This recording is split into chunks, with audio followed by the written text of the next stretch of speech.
Hi. We're going to get started. Welcome. My name is Madison. I'm the student coordinator of the last lecture series. I've worked on the series since I came to USC 2 years ago, actually. And before I get started, I would like to address the tragic events of the past week. And I'd like to be genuine as possible as I can with you in addressing these and the collective pain felt by our community. I'm here for you, and I know as a stranger to most of you, if I'm here for you, you definitely have communities out there that love and cherish you. I would like to take a moment of silence to recognize every student lost in the past week. During this moment, I want you to think about each student lost, something you can do to take care of yourself, and something you'd like to mobilize around in memory of those lost.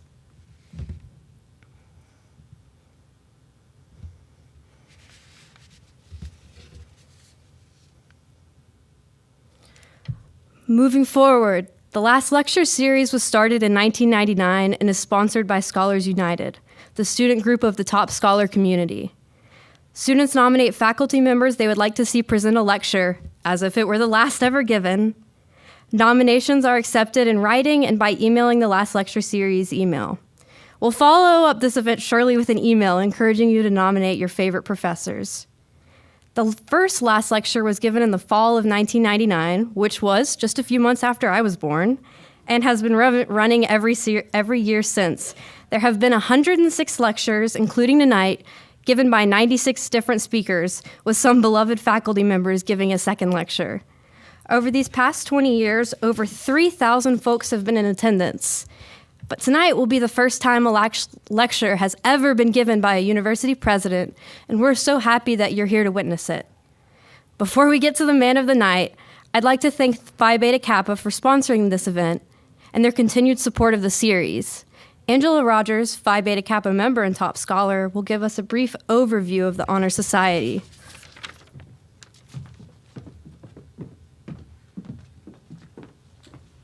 Good evening, everyone. I'm so excited to be with you all here tonight. I've seen a number of last lectures in my time at USC, but I have a feeling that this is going to bring something special for all of us. I would like to talk a little bit about Phi Beta Kappa. Phi Beta Kappa was founded in 1776, and our USC chapter was founded in 1926, which makes it the oldest in South Carolina. Phi Beta Kappa is the most prestigious honor society, and only 10% of colleges and universities have chapters, and only 1% of university students are offered admittance. That is to say, if you get an email saying that you have been offered a spot in Phi Beta Kappa, you should accept. This is the only honor society that will stay on your resume for your whole career.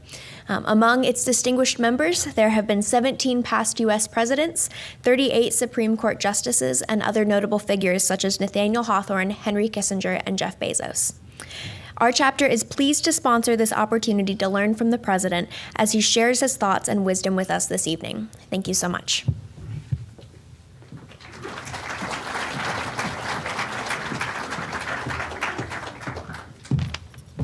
Thanks, Angela. We have a bit more housekeeping to do, but I'm going to try to keep it as brief as possible. Following this event, we're going to welcome you to a reception outside in the lobby, like those tables you saw, those where the reception will be. There will be snacks, and Dr. Pastides will be joining us for the reception for some selfies. And we would also like to thank our sponsors, Scholars United, Phi Beta Kappa Society, the Office of Communications and Public Affairs, and the Division of Student Affairs and Academic Support. A very, very special thank you goes to the steering committee for this event, Ryan Gross, Tim Smith, Jan Smoke, Bill Haldeman, Anna Edwards, Megan Guttridge, as well as behind-the-scenes help from Pam Bowman, Novella Beskid, Chapel Wilson, and the Honors College. We are also happy to have this event recorded and live-streamed by the Division of Information and Technology. Well, some of you may know the speaker I'm about to introduce. Over the past 11 years, President Pastides has seen the Honors College rise to the #1 honors college in the country and the university award over 100,000 degrees system-wide with record-level procurements of research funding. As such, President Pastides has been a champion of the student and the student experience, whether it be selfies on the horseshoe or innovative programs like Palmetto College, On Your Time Graduation, and Gamecock Gateway that aim to provide greater accessibility for South Carolinians in pursuing a higher education degree. And I've never met a university president or heard of one as personable and loved by the student body as President Pastides. Not everyone knows this, but when they award the top scholars our scholarships, we receive a personal phone call from the president. And I remember exactly where I was, when I got the call, and I'm lucky enough to be here right now speaking in front of you just because of that very call. University Board Vice Chairman Hugh Mobley said of President Pastides, "He's a generational president, one of a kind, and many in the Carolina community will miss him greatly." Folks, our president, Harris Pastides.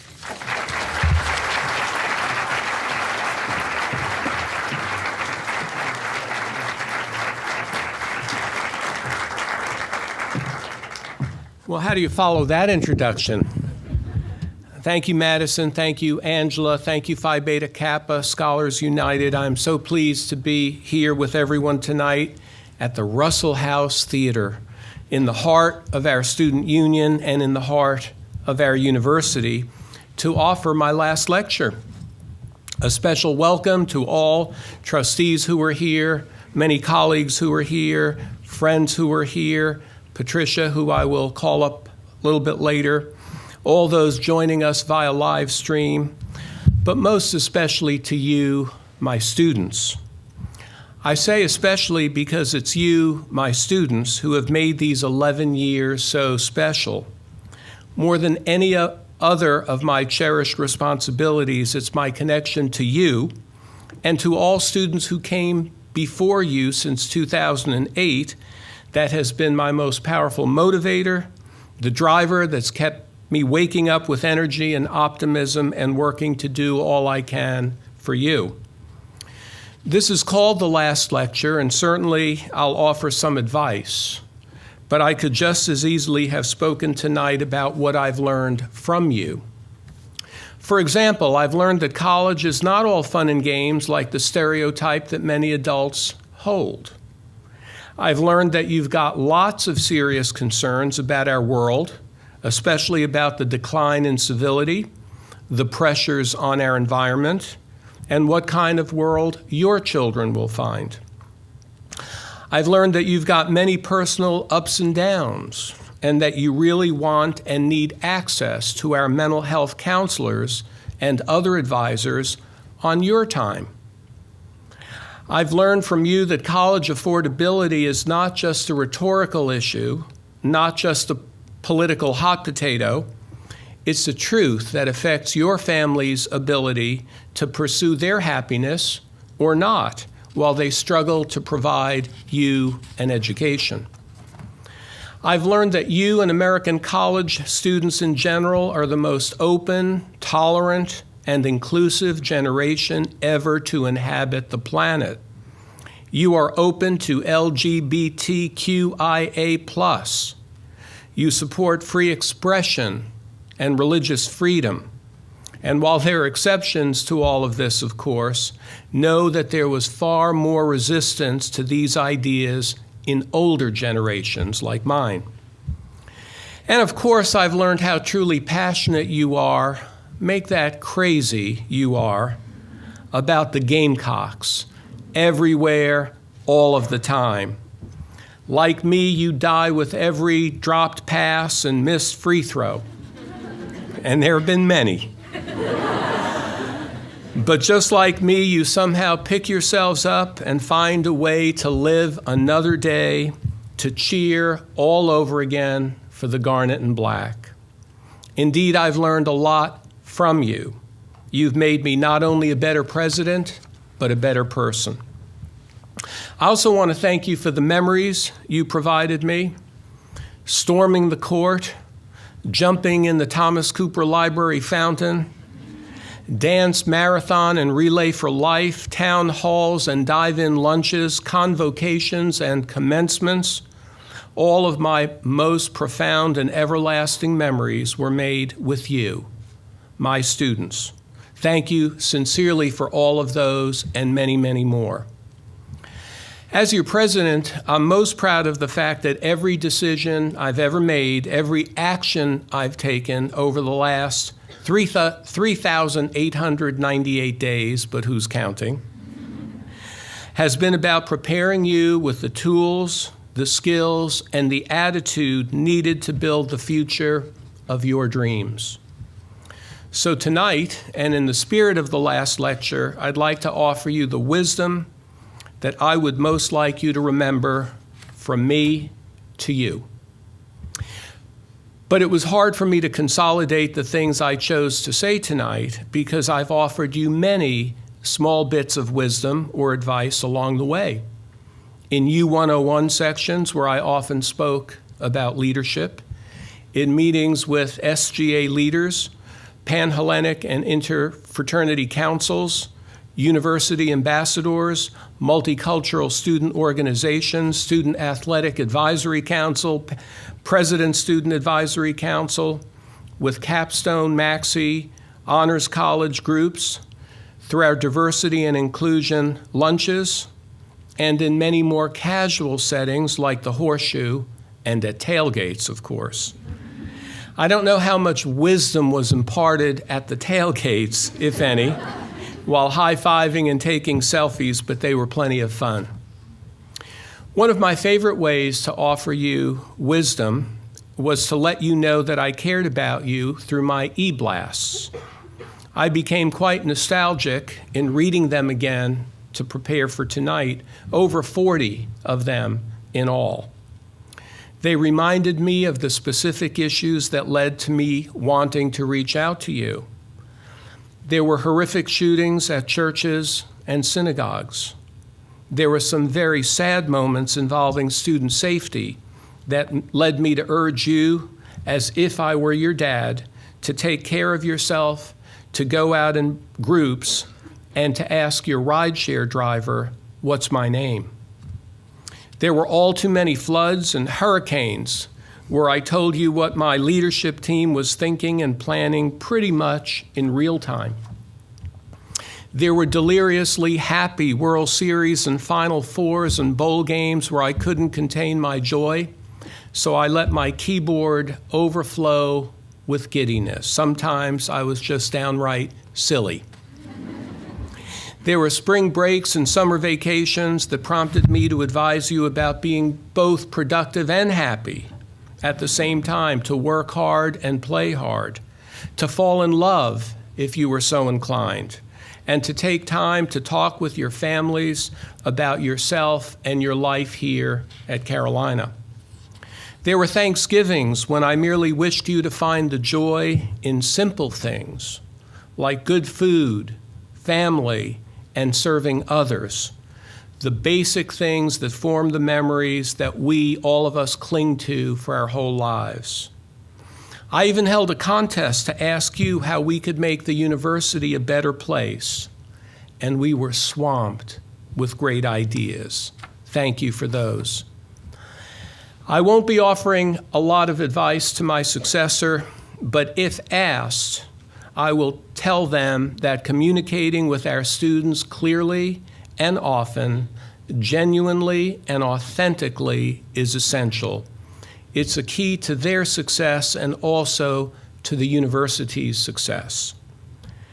So the advice I have for you tonight constitutes my own blueprint for a successful and rewarding career and life. The kind of life I wish for each and every one of you, and I have 3 points to make. My first recommendation is to always keep a set of specific goals, to set them at a high bar, and to work toward them by bringing excellence in everything you do. Make your goals specific and tie them to a specific time frame, and for heaven's sake, don't be mushy with them. Use one verb per goal and write them down.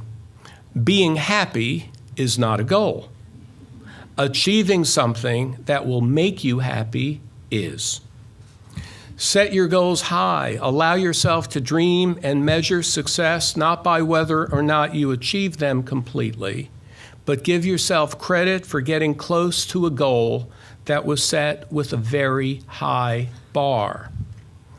A legendary coach once said, "Perfection is not attainable, but if we chase perfection, we can achieve excellence."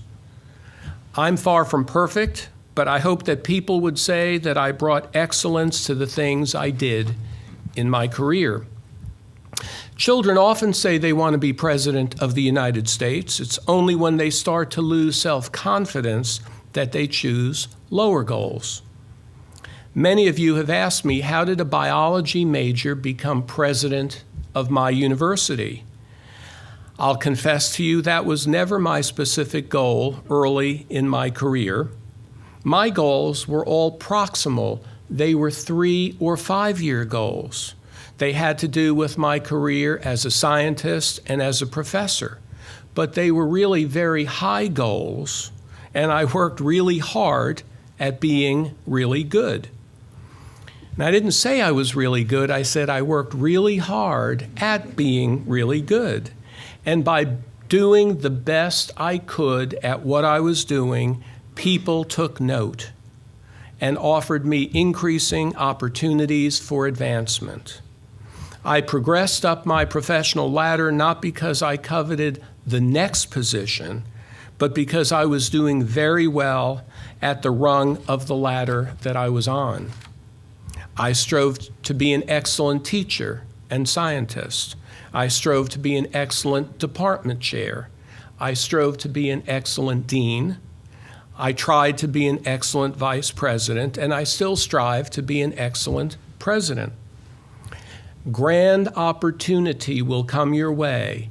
Unexpected success will come your way.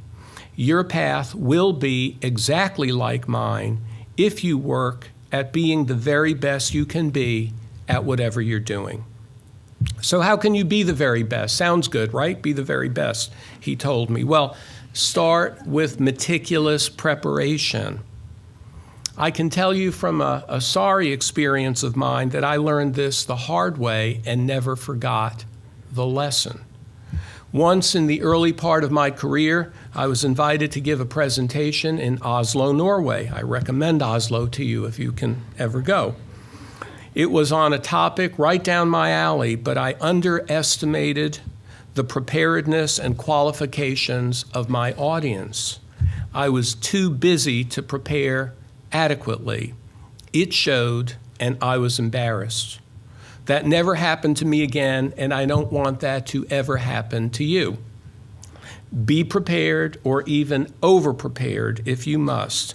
Do your reviewing and preparation the day ahead, the night before. Pack your bag, and perhaps even lay out your clothes the night before, and get to where you're going early. My next advice to you, number 2, is to use the education you gained here and elsewhere to be an independent and critical thinker. Critical thinking is more necessary than ever in our world that is filled with untested assertions, propaganda, and even lies that are rampant on social media and elsewhere. Your colleagues and your bosses will not think highly of you just for knowing what was reported in some news flash, but they will notice if you have a new or an original interpretation of some current event or work-related matter. All too frequently, those that would have us adopt their views are operating out of their financial or special interest. Your initial reaction to an online pundit or even semi-reputable news source should be, "Prove it to me." Why does that matter so much? Well, we're facing, as I said, a complex and evolving world. And to thrive in it, you need to form sound judgments based on sound reasoning. Your reasoning should be made in the context of broad cultural perspectives and respect for the diversity of people and their ideas. Of course, in the end, your ideas and opinions should be your very own.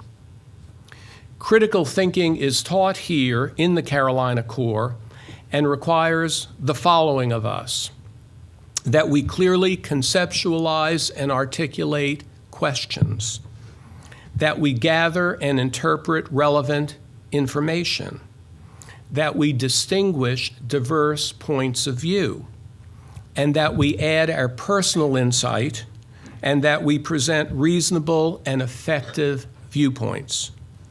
All of these should be done with your inner voice as your calm and your strongest guide. For me, I think that critical thinking was best taught and practiced in graduate school, where I studied epidemiology. An epidemiologist uses existing data along with their own research to develop and test theories about the causes of disease.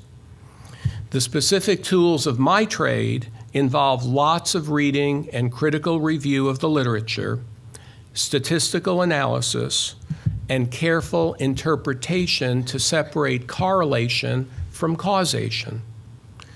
In this way, epidemiologists were the professionals who determined that carrying matches doesn't cause lung cancer, inhaling cigarette smoke does. Recreational drug use does not cause AIDS, but the sexually transmitted HIV virus does. And more recently, that total cholesterol is not a good indicator of risk of heart disease, but factors like inflammation are. I won't say that I'm a complete doubting Thomas, but I would say that critical thinking and not taking things at face value served me very well as your university president. I rarely accepted others' assertions as truth, and I certainly would never make important decisions like how to spend your tuition dollars on recommendations that hadn't been critically evaluated and verified by others, and in the end by me. Along with critical thinking, I'd like to stress for you the importance of listening to others' voices, especially those whose voices are likely to be the most different from your own. Part of my own success, I'm certain, is that I was open to listening to the ideas of persons of different backgrounds. I didn't always embrace their ideas, but I gave them the benefit of true listening and empathy. Empathy is hard. It requires you putting yourself in someone else's shoes. It is not easy. It requires that you suspend your own reality for a while and try to understand where they're coming from. And you may be thinking that race, gender preference are the only relevant and important voices for a university president to listen to. But I would also include a commitment to listening and learning from global voices and also being aware of international affairs. Do you really know what Brexit is about beyond the headline? Do you know where around the world hunger and starvation are not just concepts? Do you know that the status of women in our own country can benefit from studying societal and policy changes being made elsewhere in the world? Your professional success will demand that you demonstrate a level of global and cultural capability that go way beyond what your parents were ever expected to demonstrate. Many times I've been asked why I make such a big deal about the Carolinian Creed. It's because civil discourse, and if I may quote, respecting the dignity of all persons and discouraging bigotry while striving to learn from differences in people, ideas, and opinions, is not only a great way to live, it's the path to your personal and professional success. Finding common ground with others doesn't require changing your beliefs or opinions. But in the face of even significant disagreement, it's about stretching a bit to find some area of agreement, even if tiny. A small area of agreement can become the basis for moving ahead in your professional lives and in your personal relationships. Right, Patricia? Yes, sir. Yeah, okay. My final recommendation for you, or the third one tonight, is a little less tangible and it's a bit harder for me to describe, but it's equally important in my opinion, so I want to try. Let's call it your approach to life and your approach to the challenges you will face. I'm including this advice because I really care about you a lot, and this advice spans your professional and your personal well-being. You probably already know this, but with the benefit of age, let me confer to you that you will face innumerable disappointments in your lives, along with lots of joy. Most disappointments will be unexpected or come at unexpected times. The death of a loved one, personal injury, a serious health issue, a broken or frustrating relationship, career disillusionment, and so on. These things are as much a part of life as are the unexpected joys of falling in love, bearing or adopting a child, exotic travel, being recognized by your boss or by your community, gaining the respect and love of your family and friends. I don't believe that anybody beats the odds and gets a preponderance of good stuff, or for that matter, that anybody gets all the bad stuff. In my life, I've lost both parents and a father-in-law, had disappointments in career and in health, but I still believe that life is the most cherished thing I have. I'm only getting to go around once, one chance to make the most of it by being the best I can for my family and for you, my students. So the only thing you really can do is keep an equilibrium, an attitude that lets you roll with the punches and deal effectively with what life brings. The way to develop a positive attitude, I think, is by developing higher levels of resilience. Attitude and resilience go hand in hand. Resilience can be learned and can be cultivated through practice. Eventually, though, it becomes who you are, a resilient person. You won't have to practice it anymore when you get good at it. But to develop it, try the following things. First, you have to accept what I said, that disappointment and change are parts of normal living. Have good connectivity with family and friends. You don't have to love them all the time. You have to be connected to them.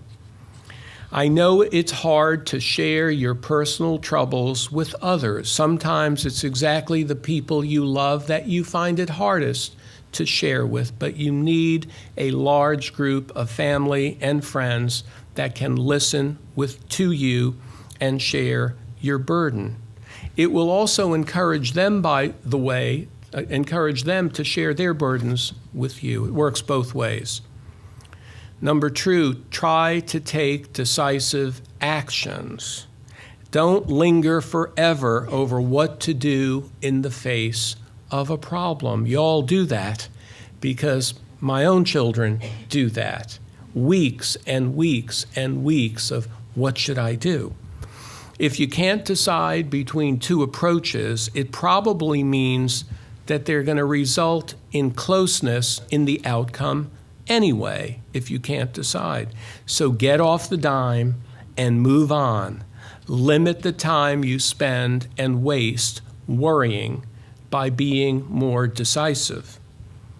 Number three, take care of yourself. Your resilience will be better and stronger if you consume healthier, natural things, drink lots of water, exercise whenever you can, get as much sleep as your body craves, but not in class.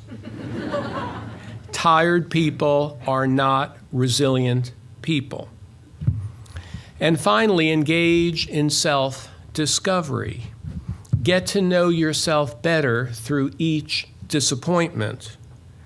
Rely on your core values, and if you choose to have a spiritual life, rely on it to boost your hope, your resilience, and your optimism. Just last month, I wrote to you about optimism. Optimism has helped me to take a more active approach to life and to recover more quickly when I feel pessimistic or depressed. I'm also very lucky to be married to a person who is optimistic and faithful. So there you have it. My last lecture and the things I hope you might remember about college, even if you forget about me. Set specific goals and work with excellence to achieve them. Be a critical and independent thinker. Develop resilience and try to keep a positive attitude. In case you don't already know, I'm far from perfect, and I still struggle to follow all of the advice that I just gave to you, and I still have a lot to learn. Still, I shared these things with you tonight because I care so deeply about you. I truly want you to be happy, to be successful, and I hope the advice that I've shared with you this evening will help you in some small way. If it's okay, I'd like Patricia to just join me for a moment. Of course, Patricia is not only our First Lady, but also a USC faculty member, one of the more popular courses in the university. But it's only one credit. But it's hard. But together, we would like to share that it has been the honor of our lives to serve you as your President and First Lady. You, our students, are at the heart of this great institution, and we are so grateful to you for choosing this university and for your continued support and presence over the past number of years. You have served as our compass. You have been our North Star on this incredible path of impact and consequence we have traveled. Because of you, we know that not only is Carolina's future bright, so is the nation's. Now go forth and have your own very bright future. Forever to thee. Thank you, everyone.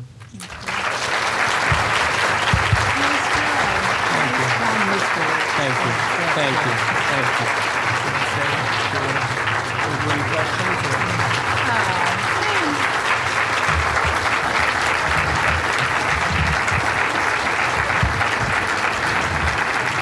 So, thank you so much. Just like in class, we'd like to know if you have any questions for either of us. Yeah, we'd be happy to take some questions if it's not too late. Madison, do you think? Yep. Okay. We can just do it this way informally. Just if you have any questions or comments, you can raise your hand. Yes, sir, Clint. What are the future plans? Well, we are going to take a weekend off. And we've had lots of opportunities, and we're going to take some time, though, because we believe that taking a breather, I can't analyze everything right now because we're still in the throes of everything. But I will tell you we'll be here, not as ever present as we are now. You're not supposed to cast a shadow over your successor. So we'll probably take the fall off from football. No football? Oh my God. I'll watch it on TV. And I'll have a small office somewhere on campus, so if you need to find me, you can. But we've been looking forward to decompressing. And by the way, let me, in all seriousness, say that I want to learn how to breathe again and focus on one thing at a time. We're very, very good at juggling, so are you. I'm a little tired of it. I want to be able to do like one thing at a time. Sometimes at night I catch myself, okay, I'm going to read tonight. I read 4 pages and then I say, what did I just read? I have to go back and read those 4 pages again. That's because I've forgotten how to focus and do that. So thank you, Clint. We're not 100% sure, but we'll kind of be around and kind of not be. And I just want to add something, which is My plan for us is that we'll be writing next year. So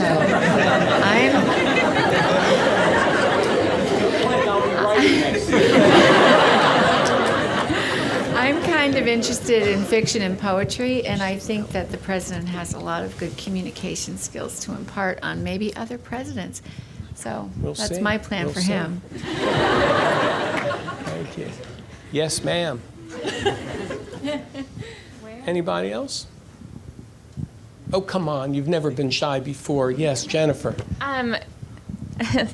Could I ask a question of Mrs. Moore Pastides, if that's all right? So I'm wondering if you could share any highlights from your time being First Lady of USC. Oh my gosh, sure. I could tell you a lot of things. Do you want to hear the funniest student story first?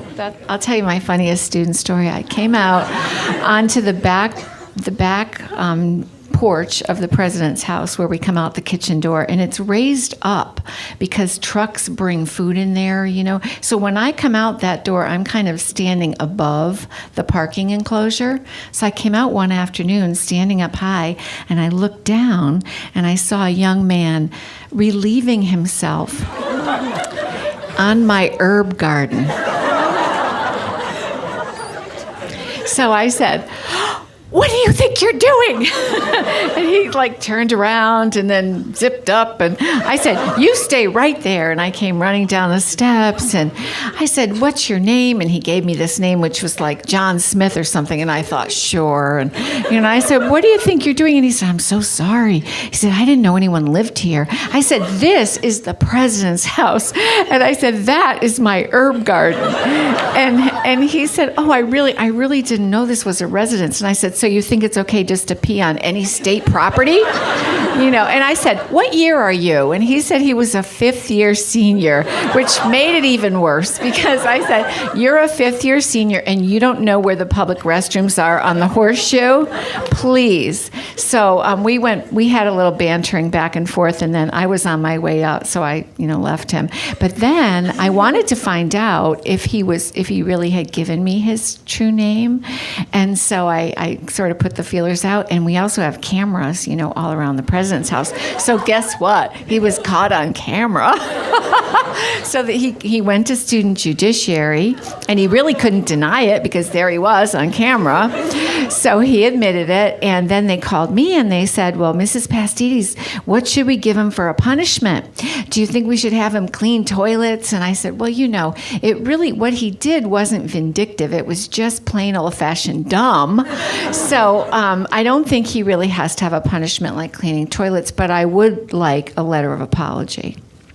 So pretty soon this letter came to the president's house. It's paragraphs and paragraphs starting out, "My parents didn't rear me to behave this way," and stuff like that. And then he went all through his whole thing. And at the end he said, "Even though it was under such unusual circumstances, it was still an honor to meet you." And he put a couple of packets of herb seeds in the letter.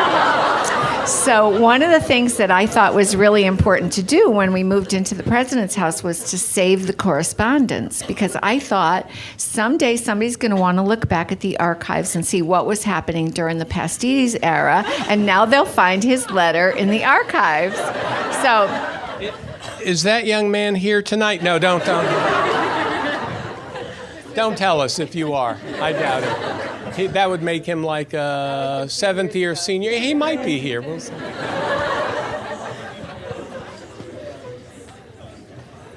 Anything else?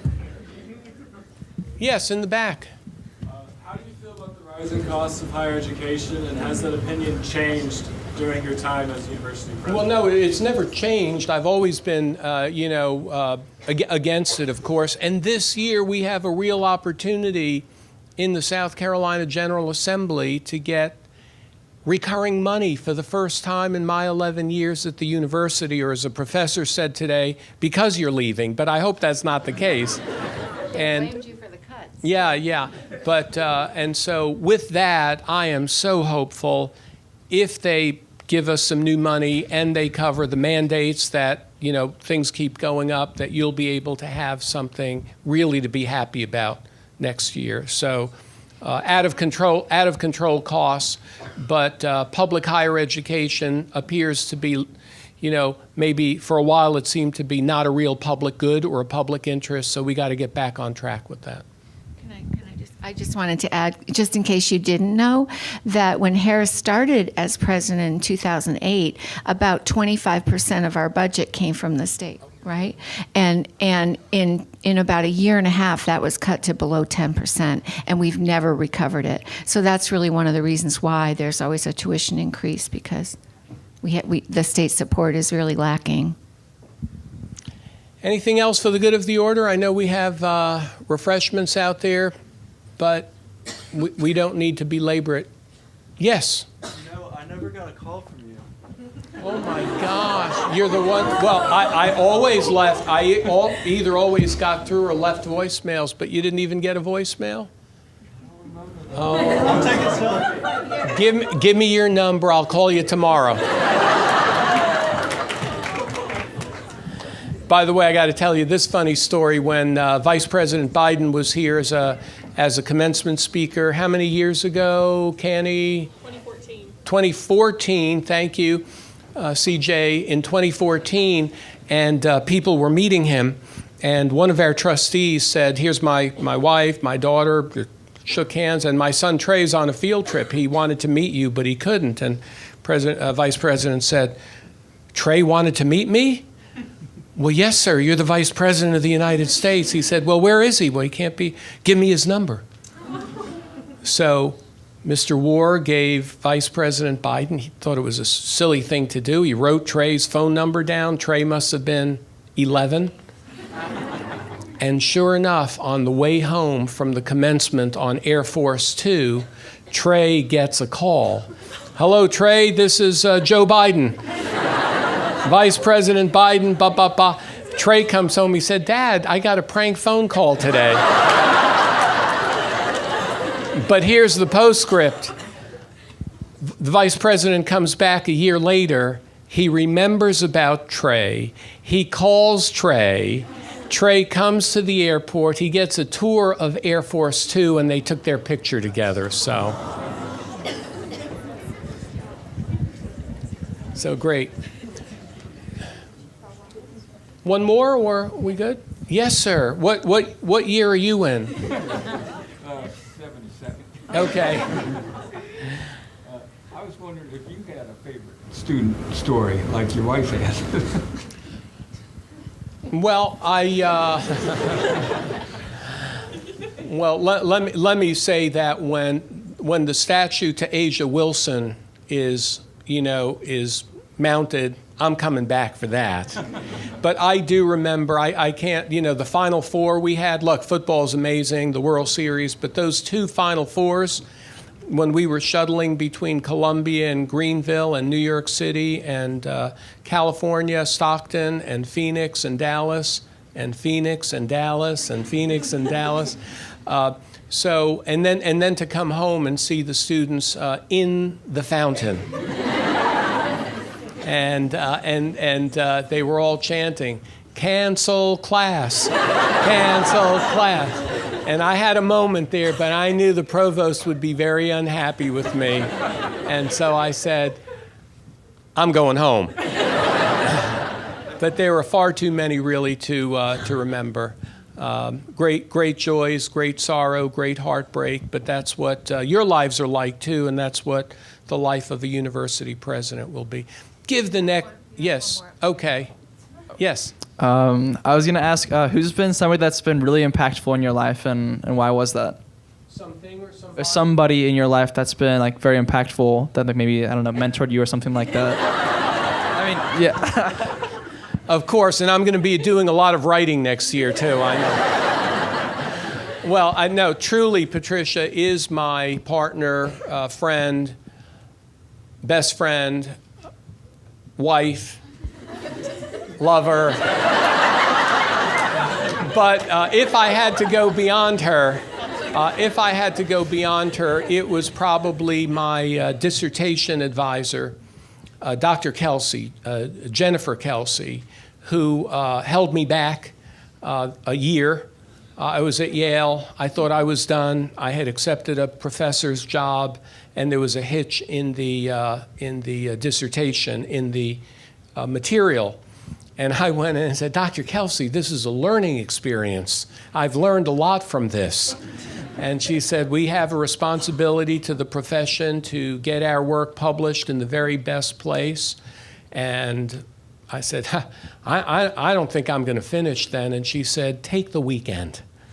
And went home and talked about it with Patricia. And you know the rest of the story. We came back, but she was ready to let me walk away with my master's degree rather than cut a corner.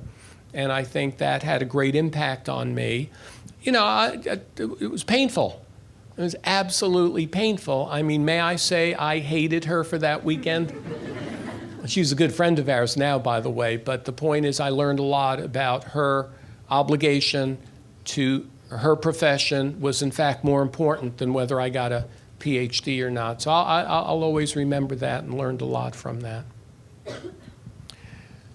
Well, I think we can go. Would it be okay, Madison? You've got the run of the show here. Should we go and have? I'll let you come and finish. But let me just one thing, not in response to a question. Be open to your next president. Give her or him, the same attention you gave me. It's going to take a while. Are you going to be the same with them on the first day as with me? No.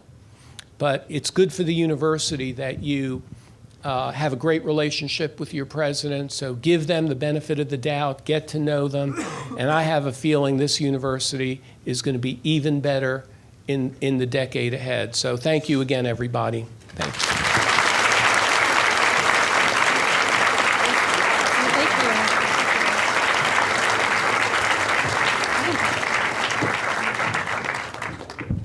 So thank you again to President Pastides, and thank you all for being here. This is great. We've never had this much attendance at a last lecture series, but we got to keep it up. So the reception will be outside in the lobby. There will be small snacks. You could take a selfie if you'd like. And we're also going to follow up this event to all of you with an email to nominate your professors so we can keep this series going. And you'll receive more information about this series next year. Thanks.